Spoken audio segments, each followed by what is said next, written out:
the photography of the film was all based on two things, really. It was based on these things called autochromes, which are, they're sort of like fake color photographs. They're sort of, they use hand dyes, they dye them by hand on glass, and they basically make it look like color. These were a series of types of photographs they took about 1905 to about 1920. So the look of the film is based on that. It's also based on, you know, it's all this, everyone says to me, oh, it's like Vilmo Zsigmond and Gordon Willis and all that. But the truth is that it just came from two things. One is the huge amount of soot, coal, all that stuff burned in the air, basically cut the light and always made it kind of a yellowish thing as opposed to bright blue skies. Huge amount of pollution. And the other thing was, you know, when you light things by gaslight, they take on a kind of yellow ochre hue. So you could light it a different way with fluorescence, but it would be totally ahistorical. You know, I was very obsessed with trying to get the details right because in candor, you know, I had made another film which I think I used a television commercial that was 2 years out of date or something from, you know, 2 years earlier or something.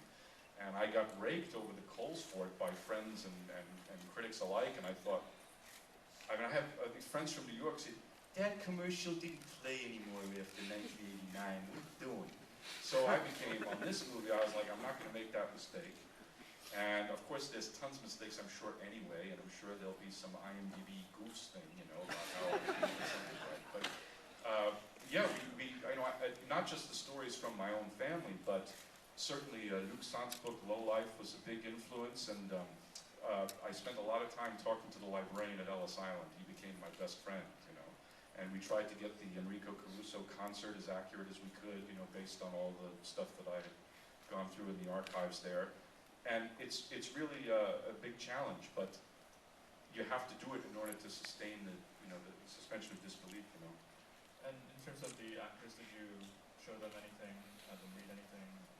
I did have a 1912 prostitution manual, which I based all your dialogue on, like Lady Astor, all that is based on actual stuff that I had gone through. But I don't know how much I think you just made it very personal. I don't know about research.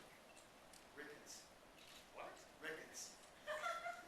I became obsessed with Ricketts, but it didn't really have a place in the film. I kept trying to get it in. That was the one thing that I wanted, but it just wouldn't work. That was about all of the research I did. You learn something new every day. We actually talked about it a number of times.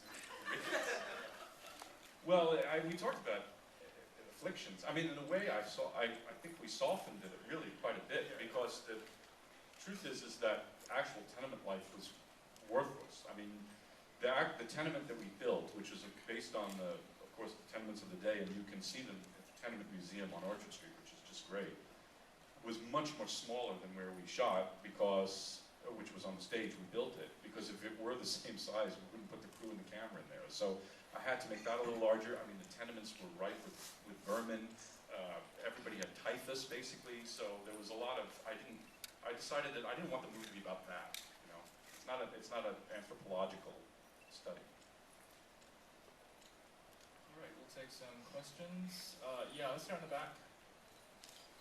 Towards the back, yes. James will take some questions now, thank you. So smart and brilliant, and he doesn't want to talk. Yes, actually. I'm Polish, and I love the movie. I love the performances, and... Sorry, could you speak up a little? Yes, sure. Now? Is it better? Not working. My CBGB days are going to hurt me here, but let's try. So, maybe I will try. No. Okay, so, starting from the very beginning. I'm Polish, and I love the movie. I love the performances. Marion Cotillard's parts, speaking in Polish including.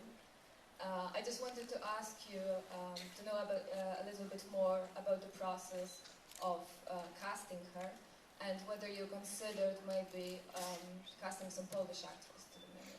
Thank you.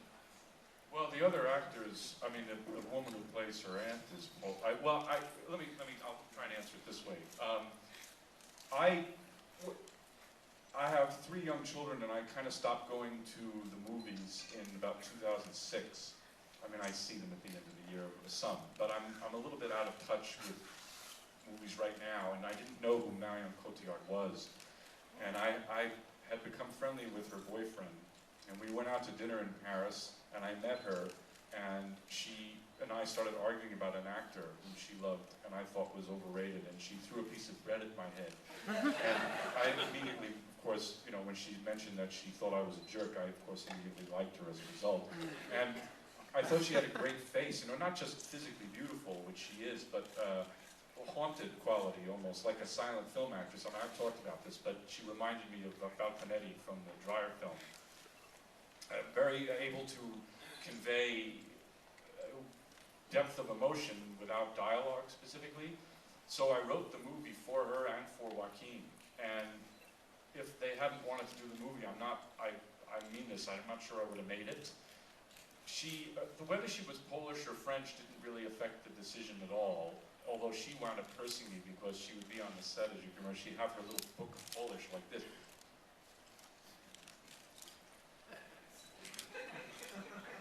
She was really stressing about getting it right.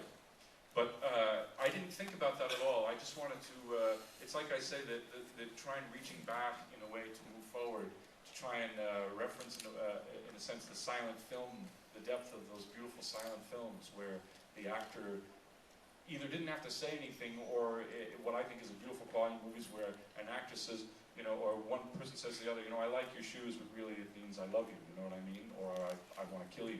In other words, the subtext is everything. So I felt that her face was able to do that, you know, was able to convey great meaning and emotional depth. She's very intelligent, and she's very, you know, intuitive that way, and I loved working with her. She's one of my favorite people to work with. And with Joaquin, I just, you know, I'd worked with him before, and I think he's, closure here is fantastic, so, all right, I'll stop. I actually do like your shoes. They're kind of good. You get away with it. If I wore them, I'd look like, you know, a member of the Hasids or something. Actually, then, can I just ask a quick follow-up to that question? Your background is, your grandparents emigrated from Russia or Ukraine? On one side, from a town called Ostropov, I think it is, pronounced. It's gone now. It was mostly destroyed by the Tsars and then totally leveled by the Nazis. That's apparently about 25 miles outside of Kiev. That's on my father's side. On my mother's side, they're Polish. Right, okay. So, but Russian Jewish background, so your family? Yes. Can you talk about the significance of making this character Polish and Catholic?